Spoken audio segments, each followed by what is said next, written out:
Morning everyone, Bengal civil YouTube চ্যানেলের পক্ষ থেকে সমস্ত বন্ধুদের জন্য রইল প্রীতি ও শুভেচ্ছা। আজ আপনারা জানতে পারবেন ক্লিয়ার হাইট কি, ক্লিয়ার কভার বলতে কি বোঝায়, এই কলমের রডের জয়েন্ট বা ল্যাপিং কোথায় দিতে হয়, how to column steel lapping zone, how to beam steel lapping zone, এই সমস্ত কিছুর অ্যান্সার পাবেন আজকের ট্রফিতে। এগুলি কিন্তু প্রতিনিয়ত আমাদের কাজে লাগে, এই জন্য জেনে রাখা খুবই ভালো। আর জানতে হলে শুরু থেকে শেষ পর্যন্ত আপনাকে দেখতে হবে, অবশ্যই এটি আপনার কাজে আসবে। এখানে দেখুন কলমের রডের জয়েন্ট বা ল্যাপিং করা আছে। এই জয়েন্ট বা ল্যাপিং কোথায় করতে হয়, কোন এরিয়ায় করতে হয়? আগে দেখুন নিচে আছে আপনার র্যাফট বা ফুটিং আছে, এর উপরে আসবে আমার গ্রাউন্ড বিম বা প্লিন বিম, টাই বিম আসবে। দেখবেন টাই বিমের ভিতরে যেন কলমের রডের জয়েন্ট বা ল্যাপিং না আসে, এই হিসাব করে কলমের রডের ল্যাপিং বা জয়েন্ট করতে হয়।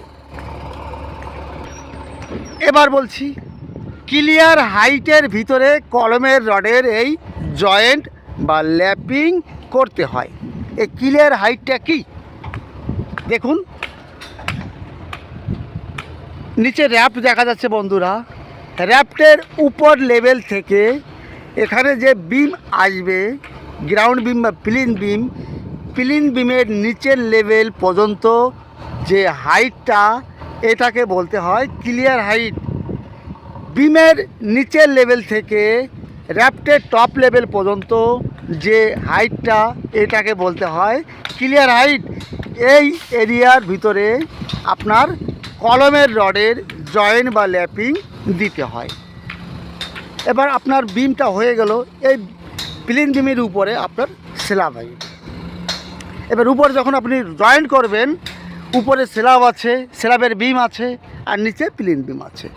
ওই স্ল্যাবের বিমের নিচ থেকে এই প্লিন বিমের উপর এরিয়া পর্যন্ত বলা হয় ক্লিয়ার হাইট। কখনই আপনারা কোনো বিমের ভিতরে, স্ল্যাবের ভিতরে কলমের রডের জয়েন্ট বা ল্যাপিং দিবেন না। আর এখানে ফ্লোরের জন্য সোয়েল ফিলিং অর্থাৎ মাটি ফিলিং হচ্ছে, এটা কিন্তু সিভিলের সব থেকে বড় মিস্টেক। আপনারা দেখুন, সোয়েল ফিলিং বা মাটি ফিলিং করতে হয় লেয়ার বাই লেয়ার, কম্প্যাকশন করে, ভাইব্রেশন করে, টেস্টিং করে। এখানে দেখুন ডিপথ আছে, গভীরতা আছে আপনার 4 মিটার। এই 4 মিটার গভীরতা কিন্তু একবারে ফিলিং করছে, এটা 100% গ্যারান্টি।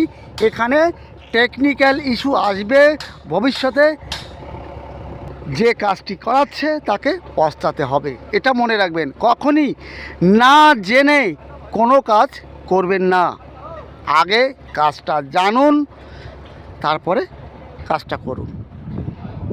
একটা বন্ধু কমেন্ট করেছে যে সোয়েল ফিলিং, মাটি ফিলিংয়ের থিকনেস কতটা করতে হয়। একবারে দেখুন, একবারে থিকনেস আপনি 300 mm থেকে 1 মিটারের নিচে রাখবেন, এর বেশি রাখবেন না। সেটি কম্প্যাকশন করে, কোড টেস্ট করে পাস হলে তবেই সেকেন্ড লেয়ার আপনি করতে পারেন, তাহলে আপনার কোনো টেকনিক্যাল ইস্যু আসবে না, কথাটা মনে রাখবেন। নেক্সট আইটেম, ক্লিয়ার কভার বলতে কি বোঝায়। দেখুন ক্লিয়ার কভার, এই কলমটা কংক্রিট হয়েছে, কলমের কংক্রিটের ভিতরে কিন্তু রড রাখতে হয়। কতটা ভিতরে রাখতে হয়? 40 mm। দেখুন কংক্রিট থেকে 40 mm ভিতরে রড আছে, এই সাইডও 40 আছে। এই 40 mm ভিতরে রাখা হয়েছে, এটাই আপনার কভার, ক্লিয়ার কভার। কলমের ক্লিয়ার কভার 40 mm বা 40 mm স্ট্যান্ডার্ড। আর এখানে দেখুন এটি জিরো কভার আছে। এই জিরো কভার কখনই রাখবেন না, এখানে টেকনিক্যাল ইস্যু আসবে, আপনার কভার রাখতেই হবে। নেক্সট, এই কলমের রডের কলম স্টিল ল্যাপিং ল্যাপ লেন্থ কতটা দিতে হয়, এটা 50D হিসাবে দিতে হয়। 50Dটা কি, এই রডটা কত মিলির আছে, 25 মিলির আছে। 25 ইন্টু 50 অর্থাৎ ইন্টু করলে হচ্ছে 1250 mm দুটি রডের লেন্থ হতে হবে, লম্বা হতে হবে। আর ল্যাপিং কিন্তু অল্টারনেটিভ অর্থাৎ একটা ছেড়ে একটা করতে হয়। এখানে ল্যাপিং হয়েছে, পরবর্তীটা ছাড়া হয়েছে, পরবর্তীটা ল্যাপিং আছে, এটা ছাড়া হয়েছে, এইভাবে করবেন।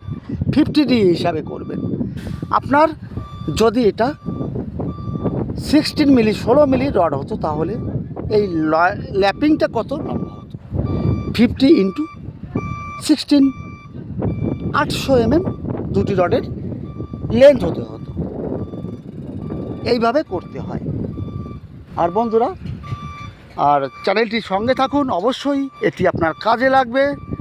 সকলে ভালো থাকুন, সুস্থ থাকুন, আবার আপনাদের সামনে নতুন টপিক নিয়ে আসবো। All the best.